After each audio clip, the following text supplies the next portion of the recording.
Hi guys, it's me again, Teacher Miley. So for today's video, we will talk about the types of special triangle.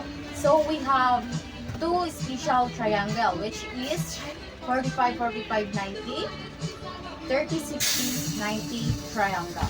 In this part, 45, 45, 90 triangle is a special right triangle whose three angles measurement of 45 degree and 90 degree.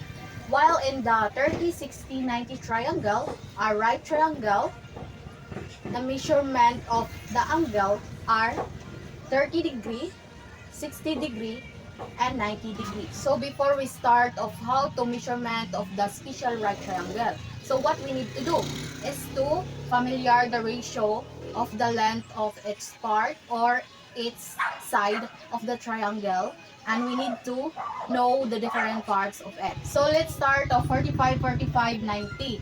So as you can see, this triangle is congruent. So this is your angle, 90 degree.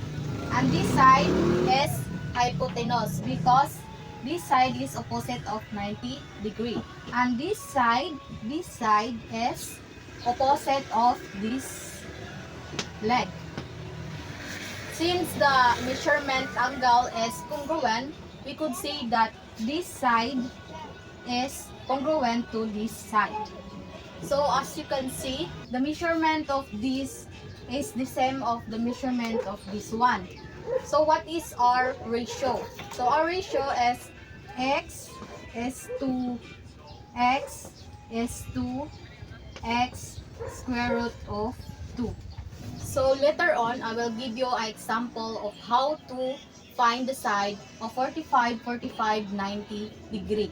So let's move on to the 30, 60, 90 special triangle. So as you can see, the 30, 60, 90 right triangle is not the same of the legs. So we have 30 degree, 60 degree angle, and this is the angle of 90 degree. So the opposite of 30 degree is simply x, which is, this is the shorter leg. And the opposite of 60 degree is x square root of 3. So this is the longer leg. So obviously, this side is opposite of 90 degree, which is 2x. So this is our hypotenuse. So what is the ratio? So the ratio is x is to x square root of 8 is to x. So now let's start off our example of 45, 45, 90 degree. So the question is find the value of x and each triangle. So let's start of this triangle. So this triangle is under of 45, 45, 90 degree. So what we are the missing here? So definitely the hypotenuse. Then we use a formula of hypotenuse is equal to log x square root of 2. So let's put h hypotenuse or x is equal to, so our leg is 4. So we put 4 in the x times square root of 2. So this multiplying it is simply x is equal to 4 square root of 2. So this is the final answer or the missing value. So now let's move on the item number 2. So the same of the item number 1, the missing is hypotenuse. So we need to use a formula of hypotenuse is equal to log x squared of 2. So h or x is equal to, our leg is simply 18. So put 18, then multiply to square root of 2. So if you simplifying it, so the simply answer of x or hypotenuse is simply 18 square root of 2. So this is the final answer. So let's continue to our item number 3. So as you can see, there is a slight difference of this triangle. But don't worry, this triangle is a under of special triangle. So what is the missing here? So the missing here is the two axes or the two legs of the right triangle. So the formula we use is simply leg is equal to hypotenuse over square root of 2. So x is equal to, our hypotenuse is 24. So copy 24 over square root of 2. So as you can see, we cannot direct divide this because the denominator is radical sign. So we need to rationalize it. So 24 over square root of 2 multiply to square root of 2 over square root of 2. So 24 multiply to square root of 2 is simply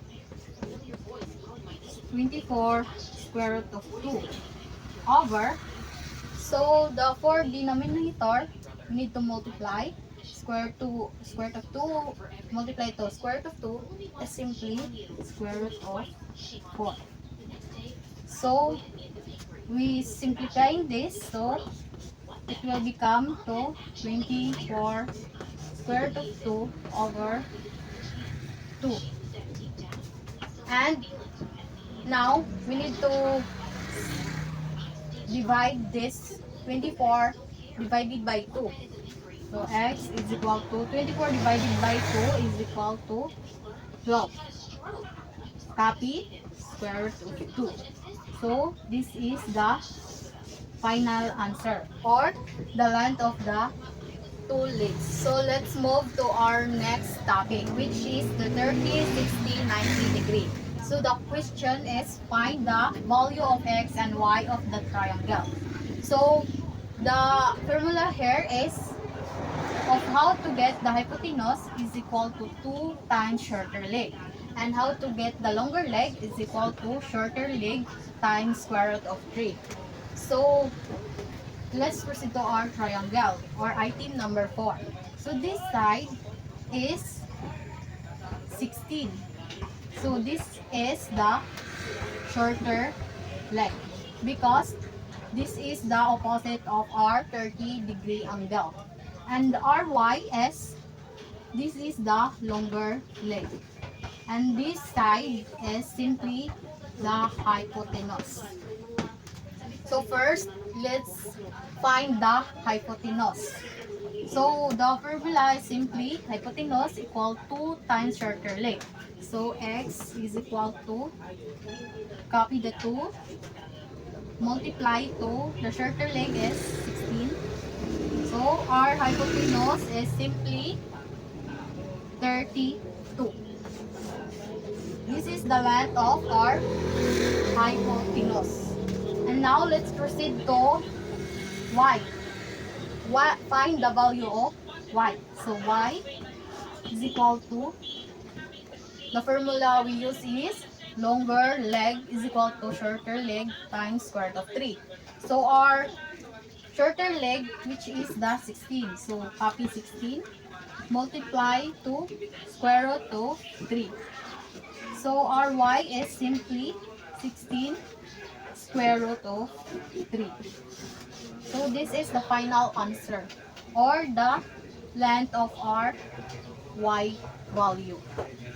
So let's move on to the next one or the item number 5. So what is the missing here? So the missing here is the y variable. So this is the longer leg. And this is the given of 6 is the hypotenuse. And the another missing here is the x. So this one is 30 degree. So The 30 degree, the opposite is x. So this meaning this is the shorter leg. Since the missing is the longer leg and the shorter leg, I will start with the shorter leg because this is the easier to find. Then I will use to find the longer leg. So our formula is hypotenuse is equal to 2x shorter leg. So the formula is not shorter leg. So I will derive into x is equal to hypotenuse. So our hypotenuse is 6. So copy over, copy the 2. So our shorter leg is simply 3. So this is the length of our x or shorter leg. Now, I told you that the answer of the shorter leg I will use in the y variable. So the formula we need to use is longer leg is equal to shorter leg times square root of 3. So y is equal to our shorter leg is, which is the 3. So 3 multiply to square root of 3.